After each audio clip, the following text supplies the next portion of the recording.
This is, I believe, the first region in the world, perhaps, to have VAR from the first game to the last. Obviously, a very exciting moment for COSAFA. Just how did we get to this point? Really, I'm so excited, as well as the COSAFA community. Really, everybody is excited because this is a historic day for COSAFA. You know, we have been working so hard to come to this day. As you said, we are the only zone, the only region to start VAR from game one. And this has been quite a lot of work behind it. You know, we started training the referees. As you know, we cannot officiate without training the referees. Initially, when we were doing quarterfinals and finals, we did not have enough referees because we were training, they needed to get the mileage they needed to get certified. But at the moment, we have enough referees to take the tournament through for all 24 games. 24, eh? Yes, for all the 24 games. That's why you see now we are starting with game one. But like I said, this is historic for COSAFA. This is historic for CAF because in CAF there is no other region which actually is doing VAR from game one. And throughout the world, if there is, it's maybe one or two. But we have just broken the ground for everybody. So we are so excited as COSAFA is a zone. Yeah. And Ramy, if I can come to you, if we talk about the technical equipment and whatnot needed behind this, the cameras and whatnot, can you just explain to us a little bit about how all of that works? Yes, we have received from CAF equipment last year. Yeah, see, because this is the project now to start to train the referees, because we have also some referees for the development. We need also to certify him to cover, for example, for the youth tournament. We have under 17, we have under 20. So yeah, we have enough now equipment. For example, for this tournament, we have 2 stadiums we need to cover, and also we have simulator in another stadium. So we cover all activities to get referees to knowledge and to know exactly how VR is working. Yeah. And Felix, if I come back to you, I know that COSAFA has done a lot of development work within the region as well, in Zambia, in Botswana. If you could just run us through that program. Yes, we actually as COSAFA, we felt that it was important that we move out to our MAs. It's cheaper for the MAs if we go there and they train the referees in their countries, simply because if we call them to one center, we are looking at the airfares for about 30 referees, which is very, very expensive. And we actually have a program that we are moving out to the national associations. We were in Zambia, and we had about 40 referees, which we trained. Like I said, it's not a once-off activity. It's a process. But when we train them, you'll find out it's much easier for the National Association because they will bring all their Premier League referees and they go through the process. And after Zambia, we have been to Botswana. I must say we are very excited by Botswana, the response they are doing, and Botswana is likely to be the first country to roll out VR, because up to now they've actually going to have their cup, their national cup, live on VR on the 21st of this month. They would have wanted it earlier, but it was clashing with this tournament. But Botswana, really, they are prepared. Everybody involved in Botswana, they are really prepared. We also had a meeting with Zimbabwe. Zimbabwe also wants to bring the VR in their country. Mozambique as well.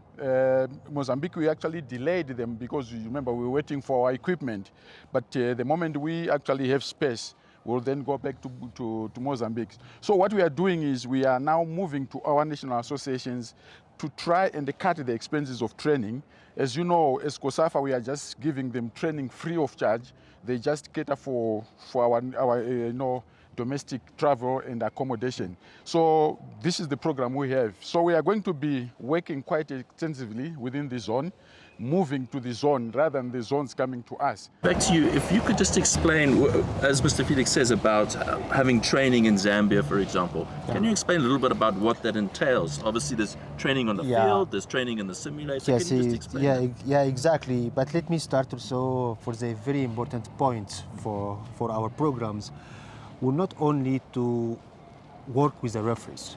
We bring the operator, we bring technician, because we need also to train him, because it's long term now. So we need to have also enough maximum or minimum number of the technician. Like this competition, we have 2 technicians, we have 2 operator. We train with the live matches, with the training matches as well. Yeah. And is that what equipment do you use? Is there special programs that you use? How does that all work? Yeah. Okay. For the VR, we have a lot of equipment, but it's very important. Each equipment you must be certified by FIFA, because it must be tested by FIFA before we are using. We have a lot of company, but we have already one for the equipment. This is one we're using. We have VR off-site line technology. It's also certified by FIFA. Yeah, we're working for now with a lot of new functions to help the referees because for us it's very important to get the tools to get the referees to how to analyze and how to communicate with the communications as well. Yeah. And Mr. Felix, through all of this training, have you been impressed at the level of the referees that have come through the training? Do you feel like the region is ready for VAR? You know, if I tell you how excited I am, it's incredible. The referees, the response they have actually given us, like I said now, we have enough referees. We can actually change referees every game. We are not going to repeat. We have enough referees to do that. And again, you find out in this project, as we were preparing our referees, we were not alone. We were getting the support of FIFA. FIFA was sending an instructor. They sent an instructor to Zambia. They sent an instructor to Botswana.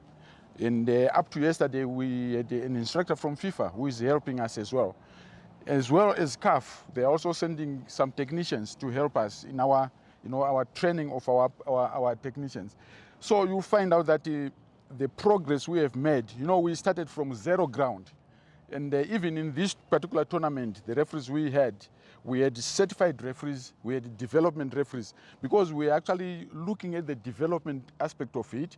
That's why we are bringing some referees who are on development. Because they are on development, they are not yet certified. They are not going to officiate live games, because they can only officiate if they are certified. So you find out that we have half of our tournament referees, they are on development. And again, as our normal program of development, the local hosting city or national association brings their about 10 of their referees. But for SAFA, we had 6 of their Premier League referees. And I tell you, for them, they really benefited. And we are talking of SAFA because they are talking about VAR in the near future. Already, they've got somewhere to start with. So really, we are quite excited. We are quite happy with the response from the referees themselves and the engineers, the operators as well. Because what we are trying to do, like Ramy was saying, now we have our equipment, we have our certified referees, but we need to have our own certified, operators and technicians. And this is what we are working on behind the scenes during this tournament. We intend to have our operators certified. We have actually put them in a very intensive program for training. We were doing it in the morning, and every morning they're actually being trained. So what we are doing is, as we train referee simulators, in the process we are also training our operators. So we want to produce more referees as much as can be possible. The only challenge we have is, in this region, we don't have many countries playing with VAR. So sometimes it's not easy to practice. So it's only when they come here that they can actually have the facilities. But we are actually heading in the right direction. Yeah. And if we just talk about the technology again, Ramy, obviously for a lot of leagues and whatnot, cost is a major factor. Do you see in the future that, things like AI, etc., will help with VAR and perhaps bring down costs? Video support, it's equipment for the country. We don't have cost to cover the VR standard. So it's the least cost, at least with a minimum for the camera. For example, if you say 4 cameras, yeah, we can cover in the league. We can get also for all the member associations. Yeah, this is what was also COSAFA. We looking for the youth tournament. For example, to bring VAR in a youth tournament sometimes is very difficult. You know, you have some country maybe is far, so we're looking now for the similar equipment. Is already we get approved from FIFA. We call video support. So I think in this way, many member association we can involve this video support as well. Yeah. And just last one, Mr. Felix, the future. If we look to the future, what plans do we have in place? What is COSAFA hoping to do in the VR space in the next 2 to 5 years? I think as COSAFA, we are the leader in the continent, and we want to remain that way. We want to continue the way we are. We are not going to reduce our standard because we've set our bar up to this level, and there is no way we are going to go down. And I can assure you, all our tournaments this year, they are going to be VR from game 1 to the last game. And again, it's a big achievement for COSAFA, a big achievement for Africa. Because we are actually, if I tell you, our VR, the ladies here, they are dominating in terms of VR in CAF tournaments. So for us, we are very happy that our products are actually going to the continent and they help the continent, you know, in their VR, you know, projects. So for us, really, this is a plus for COSAFA. This is a plus for Africa because we are actually now like a training ground for them. And I can tell you, you'll find out some other zones, they want to bring their referees. Like right now, we have a Kenyan referee who is here to be trained with us, to enjoy what we have, because they felt that, look, if we go to COSAFA, they will enjoy these benefits they will not get in other areas. So really, we want to remain #1 in Africa, and we will not, you know, reduce our level. The bar is here, and every tournament in this year is going to be with VAR from game 1.